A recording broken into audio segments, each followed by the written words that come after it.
La encuestadora Comunicaliza ha sacado algunos números interesantes, mide algunos cuadros, pero mide también al gobierno. Y a raíz de lo que saca Comunicaliza, hay otros analistas, consultores, investigadores de las ciencias políticas que dicen, en realidad es menos de ese 52 que señala Marchante en su encuesta, el número que le atribuye al gobierno y al presidente Noboa en su aprobación y en su gestión, y que viene sufriendo y experimentando una caída de al menos 8 puntos cada mes. De entrada yo quería preguntarte, ¿a qué crees que se debe el auge de Noboa y después esta caída paulatina? Bueno, yo no voy a discutir los números porque me parece que entramos en una discusión técnica y subjetiva, entonces, pero sí, como bien dices, hay una tendencia, ¿no? Hay una tendencia a la baja, porque al final, y eso yo lo vengo diciendo desde meses, incluso cuando Noboa tenía 80-85%, dependiendo de las encuestas, finalmente no tenía una imagen consolidada, ¿no? Siempre cuando hay una crisis, la población tiende, sobre todo una crisis y una guerra interna, entre comillas, la población tiende a estar apoyando al jefe finalmente, ¿no? Y en este caso al jefe de Estado. Entonces este apoyo, este 80% que era justo en enero, febrero, etcétera, ahí sí era consecuencia también de lo que en ese momento para mí fue una buena estrategia política del gobierno, que declarar esta guerra interna. Pero el problema es que a momento eso tiene que sostenerse, apoyarse en hechos reales, ¿no? El hecho real es, a ver, coincidiendo absolutamente en lo que dices, la declaración de la guerra interna fue una medida coyuntural. Obedecía a la coyuntura de ese momento. Enero empieza un despunte de la violencia, se fuga Fito, viene lo del episodio de TC Televisión que queda ahí ya a criterio de cada uno, que también creer o no creer qué fue lo que pasó. Pero después se tenía que sostener, como tú dices, y el gobierno ha pretendido sostenerlo con el dichoso Plan Fénix. Pero la pregunta es, ¿ese Plan Fénix existe o solo existe en la publicidad gubernamental? Es un secreto de Estado bien guardado, ¿no? Es un secreto de Estado bien guardado. Cuando decía sostenerse en algo, es a un momento tú puedes declarar la guerra interna, pero tienes que tener una estrategia atrás, y no solo una estrategia de comunicación, ¿no? Está bien, ¿no?, enseñarse sus brazos bien musculosos con filtros, etcétera, pero eso no es suficiente. Yo tengo la impresión, cuando veo las redes en este momento de Noboa, o se está burlando de sus opositores y de la población, o está en un gimnasio. Yo no estoy esperando en este momento no estoy esperando un presidente en un gimnasio mostrando sus músculos, ¿no? Estoy esperando acciones de la policía, acciones de, los militares es otra discusión, pero acciones de la justicia, y también un plan de gobierno que pueda responder a las necesidades cotidianas de la gente. No hay salud, la educación está en pésimo momento, el tema económico es terrible, el sector del turismo está realmente 60% de cancelación de reservas. Y eso desde el inicio del año, es decir, finalmente declarar el país en estado, en guerra interna, tiene consecuencias a nivel económico, ¿no? Y evidentemente en este caso el sector del turismo es el más pegado, es el más golpeado. Entonces eso estamos esperando, ¿no? Yo no estoy esperando ver con una actitud narcisista, egocéntrica en sus redes sociales, sino más bien ¿qué está proponiendo? ¿Se está mejorando la calidad de vida de la población realmente en estos? Ahora estamos 7 meses de gobierno. 7 meses y un poquito más, ¿no? Sí, un poquito más. Entonces, finalmente esta es la pregunta que nos debemos hacer. Y creo que la gente finalmente lo está viendo. Y por eso, cuando empezaba, este 80% nunca ha sido una base sólida. Era coyuntural. Y se sabía que iba a bajar. Y esta baja continua es también porque me imagino que la población está esperando otra cosa y no solo efectos de TikTok y efectos de comunicación política, que dicho de paso está cada vez más desubicada, ¿no? Te voy a también pedir tu valoración sobre eso más adelante, hablando sobre productos específicos. Tú has mencionado algunos, creo que hay otros más que deberíamos sumar al análisis, Matthew, pero ahora que tú hacías un recuento de lo mal que la está pasando el país en términos mucho más amplios que únicamente la seguridad, que además creo que una de las intenciones de los últimos gobiernos ha sido volvernos casi monotemáticos, ¿no? Hablar solo de seguridad y olvidarnos de temas tan importantes de la gestión que tú los has mencionado: salud, educación, obra pública, vialidad, turismo, ambiente, cultura. Nadie habla de cultura, y no sé ni siquiera quién es la ministra de Cultura o ministro. Es ministra. El 67% de las personas consultadas por Comunicaliza, 67%, Matthew, creen que la situación del país es mala o muy mala. El estado de ánimo del ecuatoriano está muy mal. Sin embargo, y a pesar de eso, de no haber cambiado la situación de lo que vivíamos con Lasso, el final del gobierno de Lasso, a lo que pasa hoy, fíjate que ayer un asambleísta social cristiano, Vicente Tayón, en este espacio, reconocía que las cosas están igual o peor que con Lasso. Y hace pocos días la exgerenta del Banco Central nos decía que, por ejemplo, en materia de ejecución presupuestaria, estamos peor que Lasso, ¿no? 15% de ejecución presupuestaria en mitad de año. Hay un 67% de gente que dice la estamos pasando mal, pero sigue siendo Noboa la principal opción de esa gente. No sé si sigue siendo la principal opción de esta gente, justamente, pero hay un estado de ánimo, ¿no? Yo creo que Noboa llegaba con una imagen de refrescar la política, ¿no? Con su nuevo Ecuador, con una comunicación política bastante fresca al inicio, siempre con este afán, además, de dirigirse a los jóvenes como si los jóvenes fueran una misma población homogénea, etcétera. Pero creo que vino con esta imagen y estamos viendo que finalmente en la práctica no es así, ¿no? Tú puedes seguir hablando de Nuevo Ecuador, pero si no se ve nada nuevo, finalmente eso se desploma. ¿Pero qué es lo nuevo, Matthew? Ya mencionaste eso, era otra de las cosas que quería hablarlas contigo, porque yo te preguntaba cuál fue el auge de Noboa, y uno de los auges fue presentarse como lo nuevo. Sí. Y acá hubo gente que un señor de apellido Noboa, que es un apellido que ha gobernado este país, que ha administrado este país en varias etapas de la historia, se creyó el cuento de que era lo nuevo. Sí, y con una buena comunicación, ¿no? Yo creo que sí hay que reconocerlo, cuando llegó Noboa había algo nuevo. Por ejemplo, y eso lo hemos incluso debatido entre nosotros, su discurso en su llegada al poder en la asamblea, que duró 15 minutos, ni 15 minutos, 7. 7 minutos, que para mí era algo nuevo, en este sentido, ver un político que no hablaba tanto y que él mismo decía: yo no voy a hablar mucho, pero va a haber muchas acciones conmigo, voy a actuar. El problema es que finalmente, pasado enero, con la guerra interna, digamos, la actuación está decreciendo. Y más bien estamos viendo los conflictos de interés, los escándalos, temas de corrupción, una justicia que no se sabe. Escuchaba tu comentario, no se sabe cómo actúa, una justicia en la cual no podemos confiar, eso es el problema.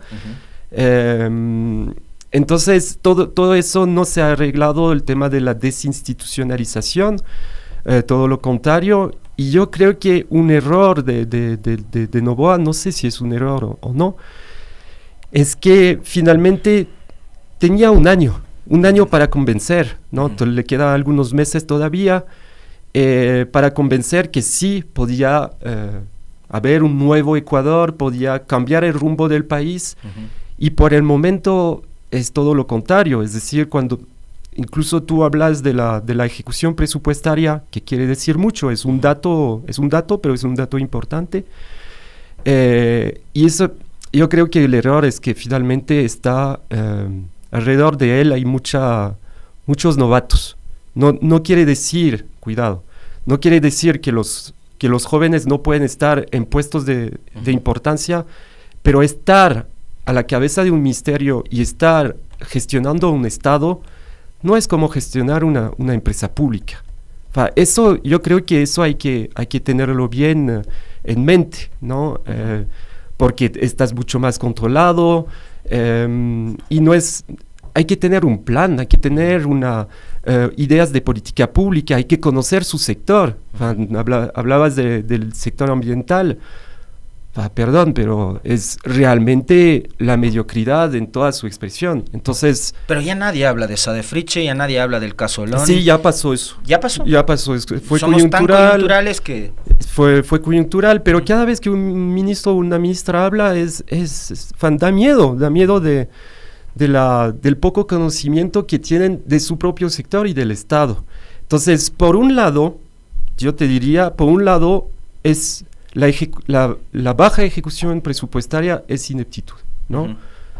Uh-huh. No saben cómo gestionar el Estado. Y eso sí toma un tiempo de aprendizaje, uh-huh. Pero el problema es que el gobierno de Noboa no tiene este tiempo para aprender. Tenía que tener alrededor suyo también gente que tiene experiencia del Estado, de gestionar el Estado. Y por otro lado, y creo que eso también hay que decirlo, yo vengo insistiendo desde años, no es solo ineptitud, es ideología, ¿no? Siempre lo hablamos, pero yo vuelvo sobre eso. Ellos son neoliberales y entonces odian al Estado. Y odian al Estado y también piensan que el sector privado es mucho más eficiente que el Estado. Entonces no es una casualidad que tú tengas una baja ejecución presupuestaria. También eso hace que...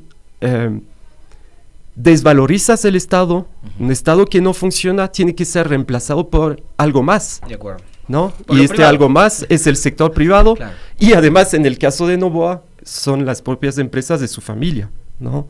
Creo que el mayor contrato de este gobierno ha ido en las manos de la tía, entonces no es una casualidad, uh-huh. Es gente que no entiende lo público. Además de no entenderlo... Por lo que tú decías. Sí, además de no entenderlo, uh-huh. Lo odian. Uh-huh. Para ellos lo público no vale, ¿no? No tiene valor. Uh-huh.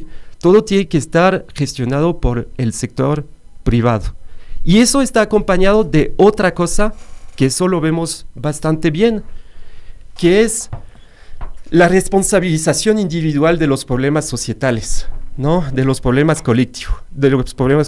Eso yo siempre tomo este ejemplo, bueno, viene del gobierno de Lasso, pero finalmente como estamos en una continuidad ideológica, uh-huh. Es lo mismo. Lasso, a un momento en plena crisis de seguridad, decía, es un conflicto entre ustedes, la sociedad y las bandas organizadas, quitando de la ecuación el Estado representado por la policía, Fuerzas Armadas, justicia, etcétera, ¿no? O diciendo también, es una lucha en la que debemos involucrarnos todos. ¿Cómo sí. Te involucras tú, un ciudadano común y corriente, en la lucha contra el crimen exactamente, organizado? Pero ahí, ¿qué uh-huh. quiere decir eso? Tú privatizas el problema público uh-huh. Y además individualizas un problema colectivo. ¿No? La seguridad. Uh-huh. Eso es, no hay más público y colectivo que la seguridad. Entonces, no fue un exabrupto de Guillermo Lasso. Uh-huh. Él sabía exactamente lo que decía y lo había pensado. No hay que olvidar que atrás, solo termino con eso porque uh-huh. Me parece fundamental pensar eso. No hay que olvidar que una persona como Guillermo Lasso, que siempre decíamos, es inepto, uh-huh. Durante más de 10 años, él tenía un think tank que pensó su programa de gobierno y que pensó las políticas públicas que iban a implementar cuando iba a llegar al gobierno. Y gente que trabajan en universidades, ¿no? Tienes otro think tank del neoliberalismo que es la universidad, ¿cómo se llama? Esta de Guayaquil. O la Universidad de Espíritu Santo. Sí, Espíritu Santo de Guayaquil. Las dos son los dos think tank, digamos, del neoliberalismo. En la una está Alberto Dajic, en la otra está Alexandra Vela, Diego Ordóñez, Carlos Larreategui. Entonces, no son personas que, digamos, no tienen conocimientos.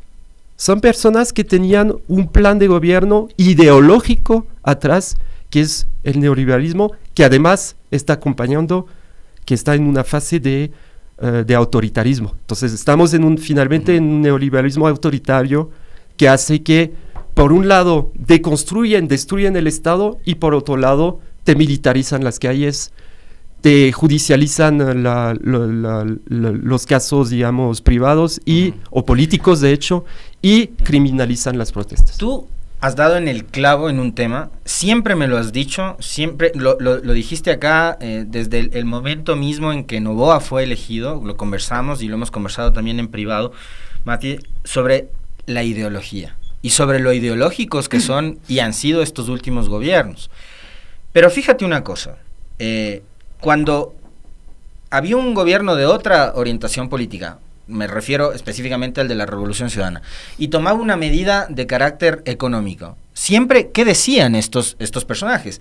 Que no hay que mezclar la economía con la ideología, nos decían, y cuestionaban, y mucho, todo el tiempo, permanentemente, lo ideológico que podía ser el gobierno en esa época de Correa.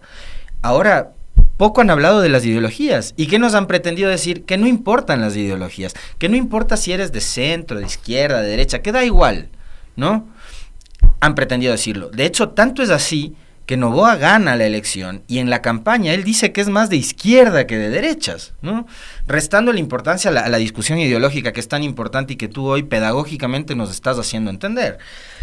Decías, Matthew, hace rato, refiriéndote a los novatos que están al frente del gobierno, entendiendo esto de la novatada no únicamente por un tema de la edad, porque acá no se está cuestionando la edad, no estamos cuestionando que sea gente joven la que entra a gobernar, sino por la falta de capacidad, de experiencia en el manejo de lo público. Esta semana se conoció que el gobierno ha nombrado un nuevo ministro de Energía, ¿no? Antonio González, y con él entra una joven al viceministerio de Hidrocarburos, una joven recién graduada de abogada, Valeria Arroyo, con cero experiencia en el ámbito hidrocarburífero, petrolero, y le pones al frente de un ministerio de un sector que está en crisis, ¿no? El sector petrolero que viene en crisis desde el gobierno de Lasso, que llegó con el cuento de que iba a aumentar y a mejorar la producción petrolera, y empezó el declive. Hoy, además, con el adicional de que ya no vas a poder seguir explotando el ITT. Y le encargas tamaña responsabilidad a una joven de 24 años que recién se acaba de graduar de abogada. Pasa lo mismo, por ejemplo, con el sector energético, y quiero volver a algo que tú señalabas hace un momento. Lo de los apagones, entonces, ¿será que no son, digamos, únicamente efecto de la falta de previsión que han tenido los últimos gobiernos al no invertir? De hecho, ahora mismo, el Ministerio de Energía es uno de los que más baja ejecución presupuestaria tiene, a pesar de enfrentar la crisis de apagones desde el año anterior. No hablemos únicamente de abril, desde el año pasado. Sin embargo, ese ministerio que es tan importante estuvo encargado. Y recordarás tú que una de las tesis, uno de los relatos que más repetía el exministro censurado, Santos Albite, es que el problema del sector energético de este país es que está en manos del Estado y de lo público, y que hay que ir hacia lo privado. Es decir, ¿van hacia allá? ¿Se va a endurecer esa línea, Matthew, en los próximos años? Está clarísima la estrategia. O sea, voy a volver al inicio de tu pregunta y después acabaré con este ejemplo de la crisis energética, que no es una casualidad, como la crisis de seguridad, ¿no? Al final, ¿qué te dice el neoliberalismo? El neoliberalismo lo que hace son dos cosas. El neoliberalismo te dice todos los problemas son técnicos, ¿no? Son técnicos. Y entonces la ideología política hace que nos desviamos de lo técnico, ¿no? No hay que mezclar lo técnico de lo político. Y entonces lo que hace el neoliberalismo es despolitizar la política. Y eso tiene consecuencias después dentro de la población. Es decir, tú cuando despolitizas la política y mezclas todo y un Noboa se puede decir de centro izquierda, escuché en una entrevista hace unas semanas que uno decía que era de que Luisa González era de extrema izquierda. El denunciante de Noboa. Sí. En el Consejo de Participación. Sí. Bueno, estamos en una sociedad que finalmente, pero la despolitización de la política no pasa solo por ahí, no pasa solo, digamos, por los actores políticos, pasa por los medios de comunicación y pasa por estos famosos analistas políticos que se convierten en analistas políticos después de mandar un tweet, que de análisis político no saben, no saben, pero bueno, se mandaron un tweet interesante y entonces se convierten en analistas políticos. Eso es parte de la despolitización, digamos, de la política dentro de la sociedad en general. Y cuando despolitizas la política, finalmente despolitizas también a la población.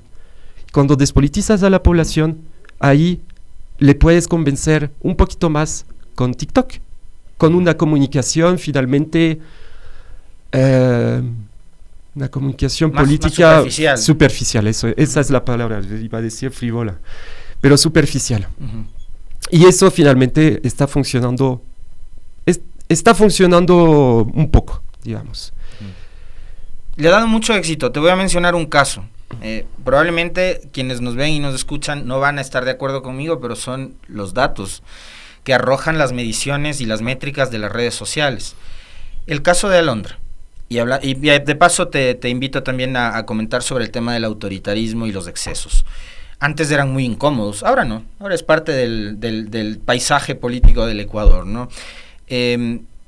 La gran mayoría de gente en las redes sociales y la conversación en TikTok, en Facebook, por fuera del Twitter, que es la burbuja más chiquita de las redes sociales en donde está la disputa política y la menor cantidad de cuentas, pero la gran influencia de las redes que está en Facebook, en TikTok, en Instagram también, le dan una valoración positiva a la decisión del gobierno y de Noboa de retirarle la visa a Alondra.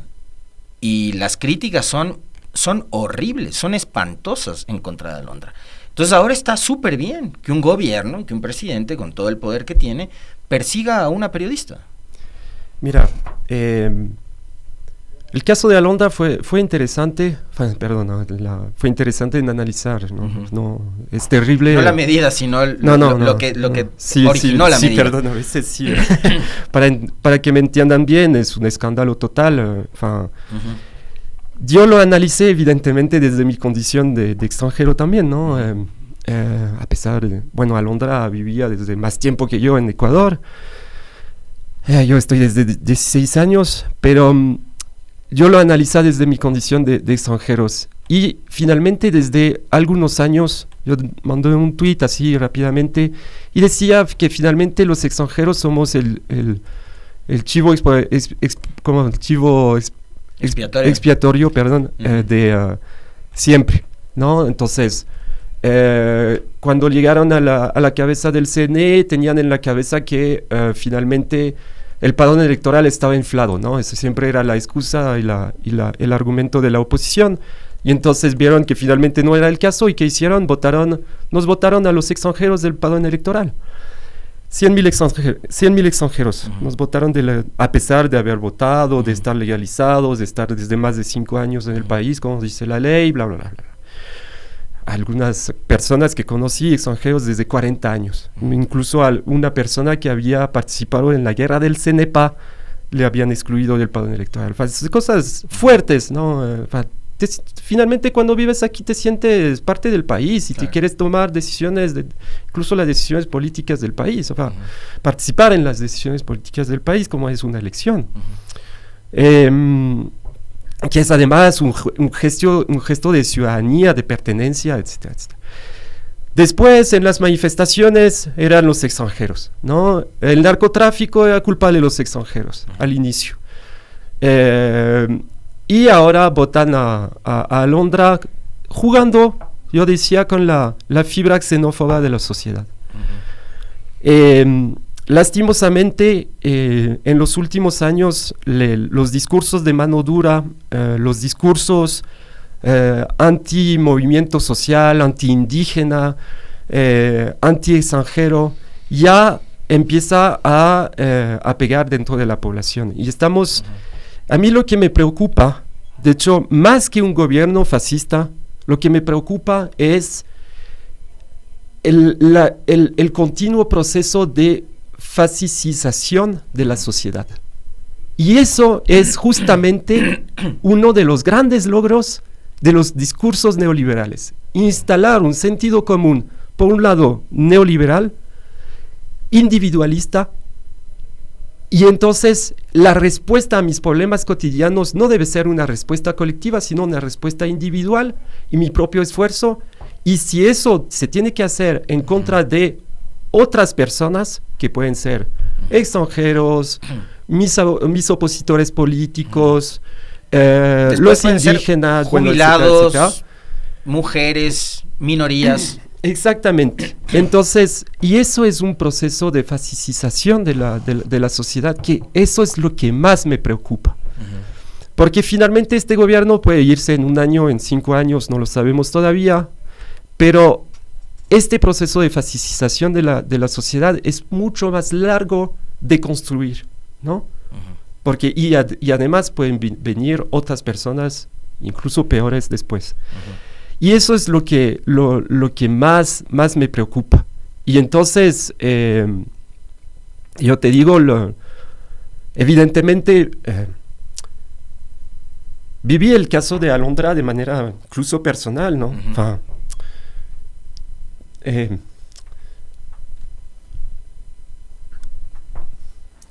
Sé que es complejo porque tú eres extranjero, porque quieres mucho este país y porque has tenido que desde lo familiar también tomar una decisión.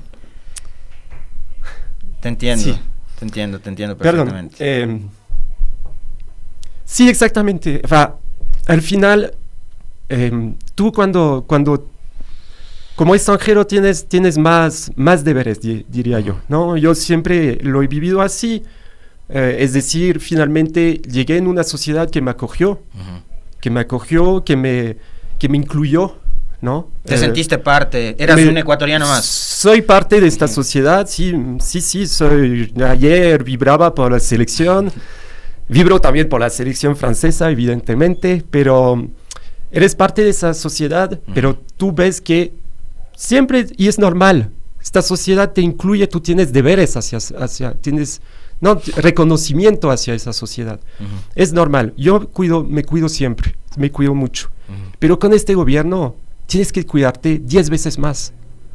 Lo hablábamos los dos, ¿no? A veces, para mandar un tweet, tengo que pensarlo 20 minutos. Porque tú tienes que pensar incluso las palabras que tienes que mandar, porque si no, te puede caer todo, ¿no? Y finalmente, yo no pensaba que iba a llegar a este punto, pero incluso son capaces de votar a una periodista, ¿no? Periodista mujer, que no es una casualidad, ¿no? Noboa es un misógino enfermo, y extranjera, pero que tiene además la visa que más te protege. Entonces los extranjeros que tenemos otro tipo de visa porque la madre de Alondra es ecuatoriana. Claro, tiene la visa de amparo, que es la que más protege a los extranjeros, porque además es una visa de derechos humanos. Pero evidentemente cuando estamos frente a un gobierno que los derechos humanos no le importa mucho, para no decir nada, puede pasar estas cosas. Quería volver sobre un punto que es el tema de la crisis energética, para mostrar cómo actúa el neoliberalismo. Me parece fundamental eso. La Revolución Ciudadana hizo una inversión fuerte en hidroeléctricas. Ya, podemos discutir, digamos, varias cosas. Los temas contractuales, sí, varias cosas, incluso. Pero hizo esta inversión. Todo tipo de infraestructura, que sea en lo público o en lo privado, si tú inviertes en no sé, tienes un negocio e inviertes en una computadora, tu computadora necesita mantenimiento. Bueno, una central hidroeléctrica, digamos que necesita un mantenimiento un poquito más fuerte. Y más caro. Y más caro, evidentemente. Claro. Y entonces, tú tienes que invertir en este mantenimiento. No se hizo este mantenimiento. Y además, no nos van a decir, Matthew, porque tú haces esa inversión y con esa gran inversión lo que haces es que además la demanda aumente. Y vas a tener que reinvertir más adelante, no solamente para dar mantenimiento a eso, sino para invertir en otro tipo de proyectos porque la demanda está creciendo y esa Coca-Cola ya no va a ser suficiente como para atender la demanda. Además, tú no puedes decir es que no tengo plata, porque ahí vas a ver la tasa de ejecución presupuestaria del ministerio y dices, creo que está a 10%. Algo así, así, ¿no? La de energía, sí. Entonces, si tú estás en una crisis, deberías estar a 80 o 100% de al menos de comprometido, si no es de ejecución. Entonces, no quieren invertir. No es que no tienen la plata. No, tienen la plata, pero no quieren invertirla en esto. Y esto viene acompañado de discursos, ¿no? En los medios de comunicación, todos los días. Y el mismo discurso. El problema es el monopolio público. El problema es que las centrales hidroeléctricas están en manos del Estado. Entonces, el problema es que no dejan invertir y no dejan intervenir al sector privado. Y vamos, todos los días. Eso se llama propaganda. Eso se llama propaganda ideológica, evidentemente, y que finalmente, después de algunos meses de escuchar todo eso y decía, evidentemente no funciona, corte de luz, ya que venga lo privado. Ya convenciste a la población. Matthew, te quiero agradecer infinitamente por siempre haber estado dispuesto, hasta en momentos de emergencia, a atender nuestras invitaciones. Y públicamente te quiero desear lo mejor, éxitos en todo lo que te propongas de aquí en adelante. Sé que has tenido que tomar una decisión muy fuerte en lo personal y en lo familiar, pero digamos, acá siempre vas a tener amigos, este país va a seguir siendo tu casa, y acá siempre vas a contar con las personas que te acogieron en su momento y que después nos hemos ido apareciendo en tu camino, así que éxitos en lo que viene. Gracias, Alexis. Sí, esa fue mi última entrevista presencial. Bueno, podemos te vamos a seguir molestando, no cambiarás del chip. Sí, y bueno, agradecer a Radio Pichincha, que finalmente uno de los pocos espacios que tenemos todavía para expresarnos libremente, ya que los otros medios de comunicación no invitan. Entonces agradecerles, y sí, tuvimos que tomar una decisión fuerte, pero bueno, esperemos que vamos por buen camino y son por las condiciones del país. Yo creo que sobre todo los niños no tienen derecho a conocer otro tipo de vida y no tienen derecho a vivir en estas condiciones de inseguridad, de pandemia, de estar en la casa, de tener miedo saliendo en la calle, etcétera, etcétera. Entonces sí, tomamos esta decisión, pero siempre agradecido con este espacio y con todos los amigos que tenemos en Ecuador.